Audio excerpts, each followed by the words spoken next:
Hello, students. Welcome to week 4, Contemporary African American Literature. And the camera is very dark today.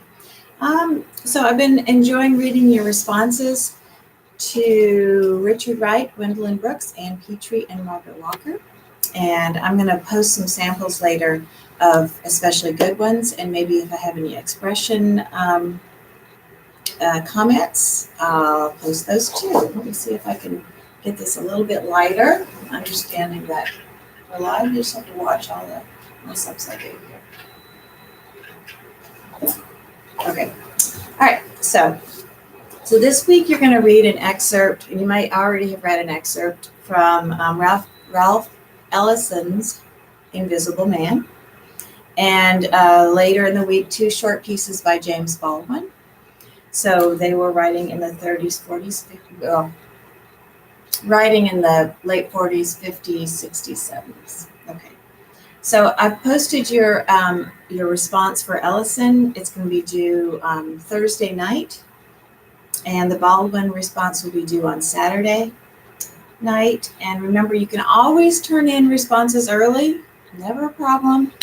But in general, I don't accept late responses. So, try and get it in on time. Cost adjustment here, excuse me. Okay, so today I'm going to give you a little bit of background on Ralph Ellison, just to give you an idea of his life story and how that might have affected his writing. He only completed one a novel, which is Invisible Man, and he posthumously, which means after he died, an unfinished work called Juneteenth was published. So you may have heard of that, but that's the Invisible Man is the biggie. Okay, so Ralph Ellison is known today for his novel Invisible Man. And you'll be reading just the prologue and Battle Royal. And there's another short piece that's also in the textbook if you want to keep reading. And I hope that you will eventually one day read the whole thing. Maybe some of you have already read the whole thing, which that's good.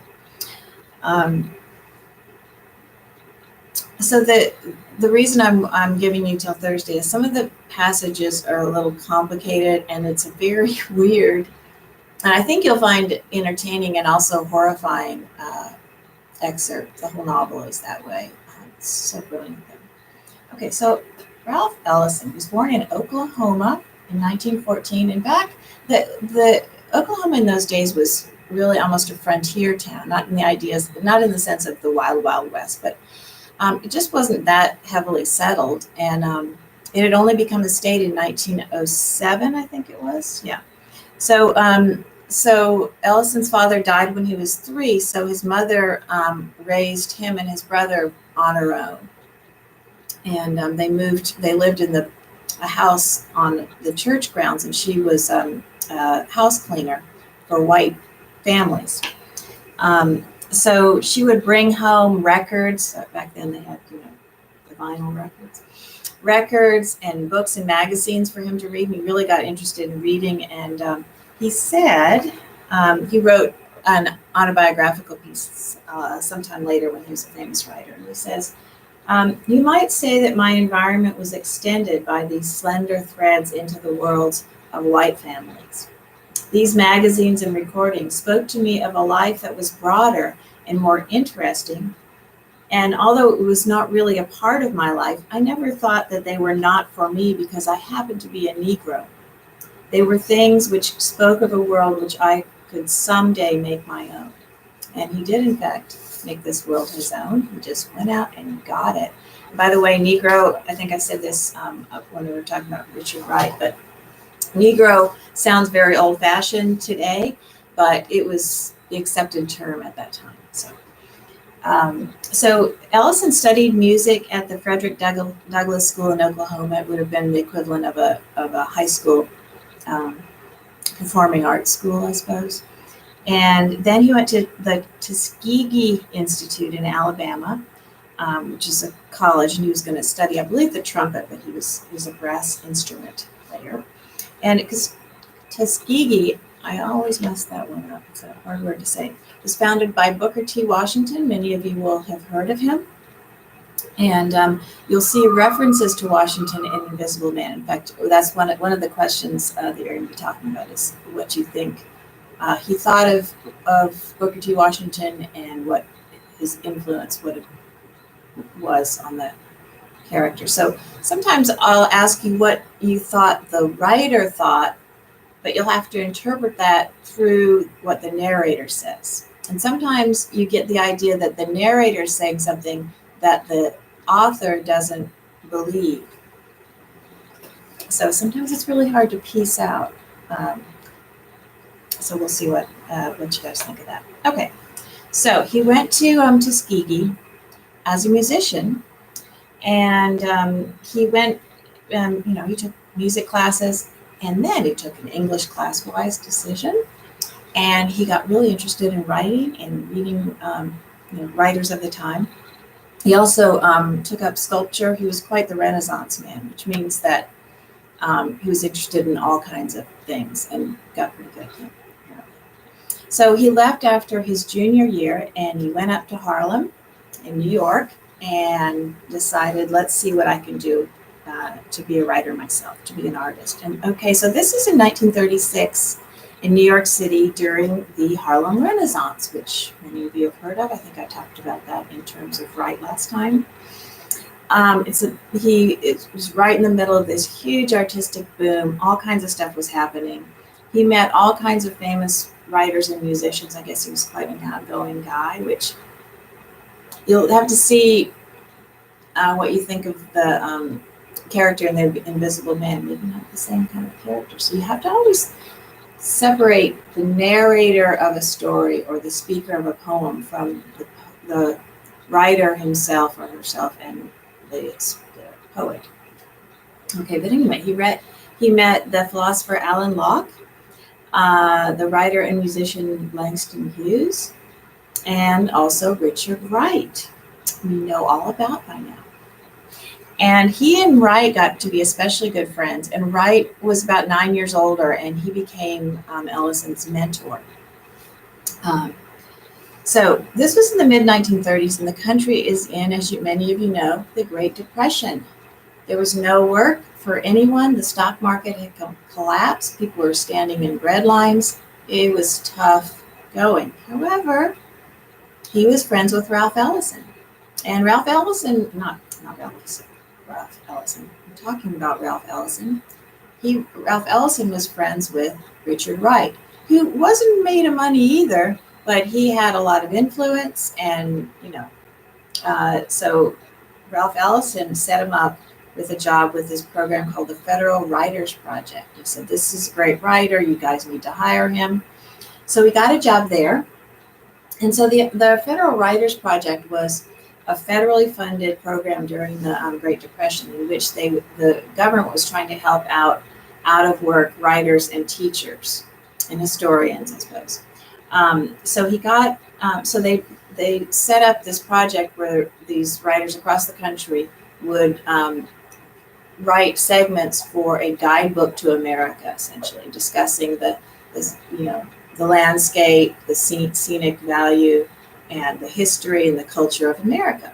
So Ellison went around Harlem and interviewed residents of Harlem, and sort of mostly older people who were telling stories. So it's sort of, I guess they would call that folklore.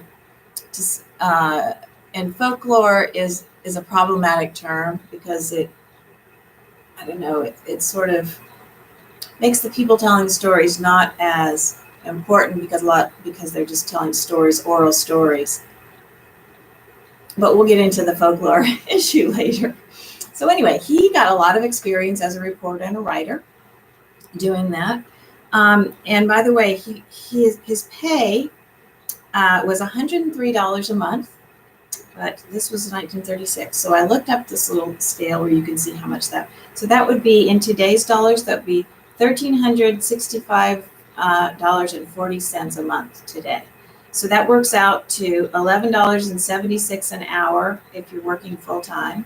So it's a pretty good deal for a 20-something man. He's dropped out of college and he's making above what's minimum wage today. So, during the Depression, that was great. A lot of people didn't have jobs at all. People were starving. It was a bad scene. So thanks, Richard Wright.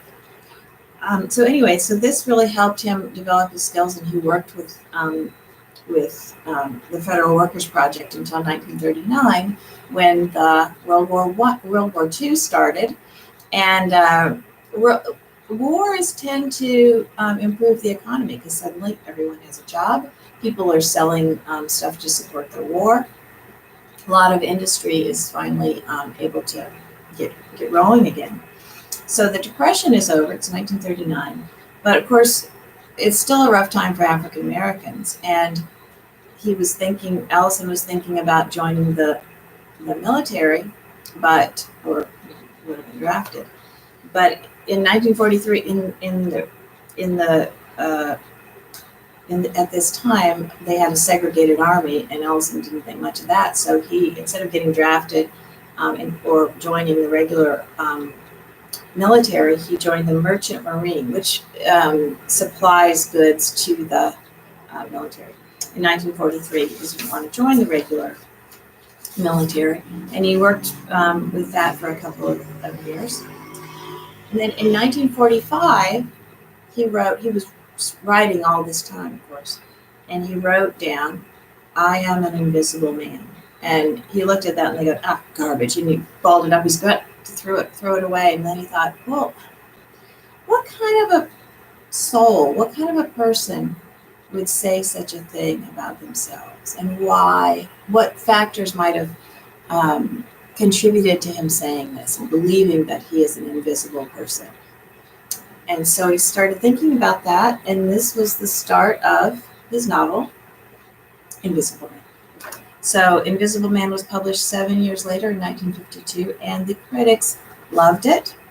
It won the National Book Award, which is the literary award. I mean, the Nobel Prize would have been bigger, but I don't know if they had the Nobel Prize for literature. Well, I guess they did. But anyway, he won the National Book Award. Big fat deal. The first African American to win it. So that was a big deal. So I guess what I'm trying to say is that it wasn't just African Americans who were reading it. It was a big success among all readers. So that was a big deal. Of course, now everyone's talking about the book. Everyone has an opinion about it. And remember I told you that Richard Wright believed that writing by African Americans should all be about the struggle in the community of African Americans. Okay, the sad state of affairs. He wasn't wrong. It was a terrible state of affairs, but he said that was the purpose of quality writing by African Americans. It should all be about the struggle, or it wasn't valid. Well, lots of people believed in both black and white, and they complained that the novel didn't have a radical political message. This is a story of one individual's struggle, and sometimes the struggle was with the external world, but often the struggle was within himself. And you see more of that internal struggle later in the book. But even just reading that short excerpt I assigned, though, I think you can see that the message that he was putting across, and the idea of America applied to the treatment of Black people in general. So it was a perhaps more subtle message. I don't know how less subtle that battle royale could have been in terms of, the horrifying treatment of African Americans back then, or Negroes back then, I would say. So at that time, this white man named Irving Howe was the most revered literary critic of the time. And he said that Ellison's book had failed because he hadn't focused on the victimization of Blacks, that they should be portraying themselves as victims of a racist society, and that it should be it should be a protest novel, and that all the Black people should be portrayed as victims of white society. Of course, the novel does do this, but it also shows an individual finding a pretty bizarre way of sticking it to the man. So you have to extrapolate from one individual to all, specifically African Americans, but to people of all races. So it's about race, but it's about the struggle of an individual to find his true self in a very unforgiving America.